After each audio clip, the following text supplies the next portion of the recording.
One, when training new technicians for the HP Certified Professional Test, which instructional strategy best supports adult learning motivation? A. Delivering long lectures with minimal interaction. B. Providing real equipment simulations for hands on understanding. C. Using only printed study manuals without discussion. D. Repeating content without context or application. 2. During evaluation of learner performance in HP device servicing, the most valid assessment method is A. Written true or false quiz only. B. A practical demonstration using an actual HP hardware scenario. C. A single verbal questioning session. D. A generic information technology exam. 3. When creating a curriculum for HP troubleshooting certification, what should be prioritized? A. Theory without field context. B. Realistic HP hardware case studies with problem sequences.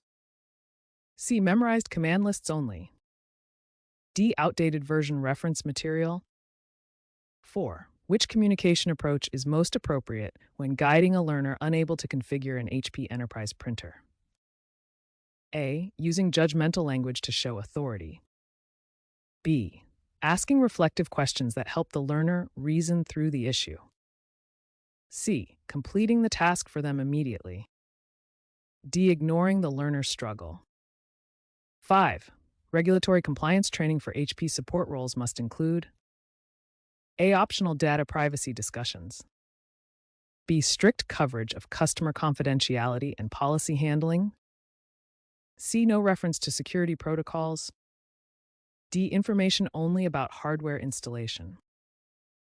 In mentoring a candidate preparing for HP exams, the best developmental feedback style is A. Vague encouragement without specific guidance. B. Constructive feedback with corrective steps and improvement targets. C. Criticism without offering support. D. Feedback only at the end of the training period. 7. A core objective of the HP Certified Professional Test includes assessing A. Irrelevant programming languages. B. The ability to diagnose, repair, and configure HP systems. C. Knowledge of unrelated brands. D. Skills only in printing paper sizes. 8. When evaluating network connection failures in HP devices, the learner must demonstrate A. Memorization but no diagnostic application. B. Step-based troubleshooting, logs review, and connectivity testing. C. Guessing without verification. D. Restarting equipment repeatedly without analysis. 9. The most effective instructional strategy for teaching HP device BIOS configuration is A. Live demonstration followed by supervised individual practice. B. Reading long technical excerpts only. C. Delaying practice until the final exam period. D. No visual materials or simulations. 10. A learner shows repeated errors in HP firmware update procedures. The best mentoring response is to A. Punish the learner for lack of knowledge. B. Provide walkthrough practice with guided questioning. C. Stop assigning tasks to the learner. D. Allow mistakes without review. In HP certification test development, evaluation validity means A. The test measures unrelated knowledge. B. The test accurately reflects performance skills required in real HP environments. C. Only trivial content must be assessed. D. Exam must avoid realistic operational scenarios. 12. When teaching secure configuration of HP devices for enterprise networks, a strong compliance focus must include A. Ignoring encryption standards. B. Understanding authentication, access control, and policy enforcement. C. Removing all security procedures for simplicity. D. Sharing private access credentials publicly. 13. The most effective communication during remote HP support sessions is A. Using unclear terminology. B. Speaking concisely, confirming understanding, and summarizing steps. C. Giving rushed instructions without pauses. D. Avoiding customer questions. A key component of adult learning in HP technical training is A. Allowing no learner autonomy. B. Encouraging problem ownership through guided exploration. C. Discouraging questions to maintain speed. D. Teaching only through mandatory memorization. 15. A new technician passes written tests but fails in practical repair. Training should shift toward A. Experience-based troubleshooting labs and simulation tasks. B. More theoretical textbook readings. C. Lecture-only instruction. D. Assessments unrelated to HP technology. 16. When evaluating HP print queue failure, which step shows correct diagnostic thinking? A. Restarting without checking spooler or drivers. B. Verifying queue status, services, and driver integrity.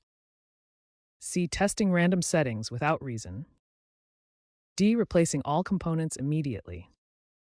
17. To improve reliability in HP hardware servicing curriculum, instructors should A. Use unstructured content without sequence. B. Build modules from basic diagnostics to complex repair workflows. C. Provide no practice time. D. Skip preventive maintenance concepts. 18. Which feedback format best supports HP exam preparation progress tracking? A. Annual review only. B. Continuous feedback check-ins with performance alignment. C. No recording of learner development. D. Only written criticism without action planning. 19. Appropriate assessment for HP network security knowledge includes A. Quiz without practical relevance. B. A hands-on configuration task with firewall and policy implementation. C. A reading summary worksheet. D. A single multiple choice item only. When a learner misunderstands HP BIOS password recovery, an instructor should A. Repeat instructions louder. B. Rephrase, provide context, and check comprehension through demonstration. C. Dismiss the question. D. Skip teaching that section. 21. Successful curriculum design for HP troubleshooting skill progression requires A. Ignoring learner prior experience. B. Layered units with increasing complexity and real device context. C. Removing all practical tasks. D. Avoiding real equipment exposure. 22. An ethical requirement in HP certified professional roles is A. Sharing private device logs with public audiences. B. Protecting corporate data and user information confidentiality. C. Selling internal software externally. D. Exporting troubleshooting manuals without permission.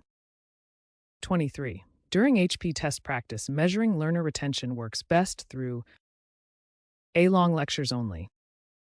B. Retrieval-based assessments and scenario demonstrations. C. No testing until final certification. D. Only visual presentations without output. 24. The most effective mentoring approach for HP server configuration skills is A. Telling answers but not explaining. B. Coaching through server setup stages with reflective reasoning. C. Avoiding practice entirely. Giving unsupervised tasks without guidance. 25. In HP customer communication standards, professionals must A. Use unclear and rushed language. B. Confirm instructions, acknowledge concerns, and maintain clarity. C. Avoid restating customer issues. D. Speak only in jargon. 26. To ensure regulatory compliance with device handling and repair logging, technicians must A. Skip documentation steps. B. Record service actions, updates, and security controls accurately. C. Report no hardware conditions. D. Keep repair notes private and unshared within the team. 27. A strong evaluation tool for HP troubleshooting mastery should A. Measure skill accuracy and decision-making speed. B. Only measure attendance. C. Ignore problem-solving process. D. Penalize learners without corrective opportunity. 28.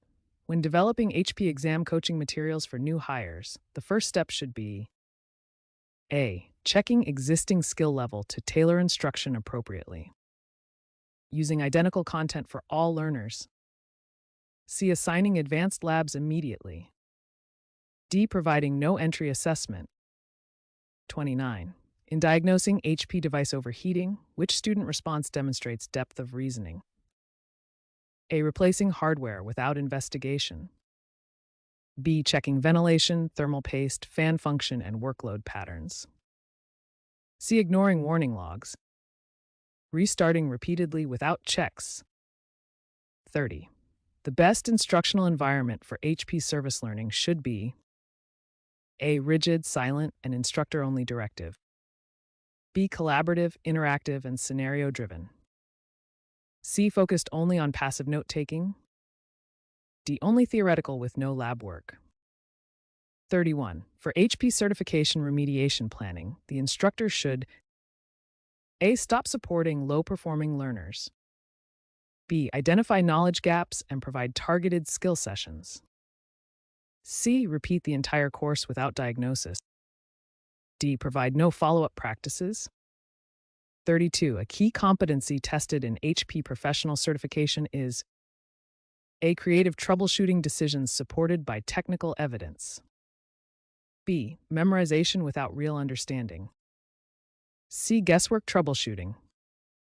D. Skills unrelated to HP environments. 33.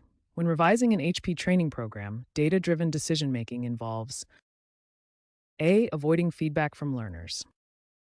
Analyzing exam scores, errors, and task performance metrics. C. Guessing instructional changes. D. Changing curriculum without justification. 34. During enterprise print server configuration instruction, learners retain more when they observe passively with no task involvement. B. They configure using guided lab practice and immediate application. C. They read notes silently only. D. They wait until final week of training to practice. 35. Regulatory compliance in HP enterprise support requires adherence to A. Data handling laws, credential protection, and system logging. B. Optional privacy controls only. C. Untracked configuration access. D. Unsecured user data transfer.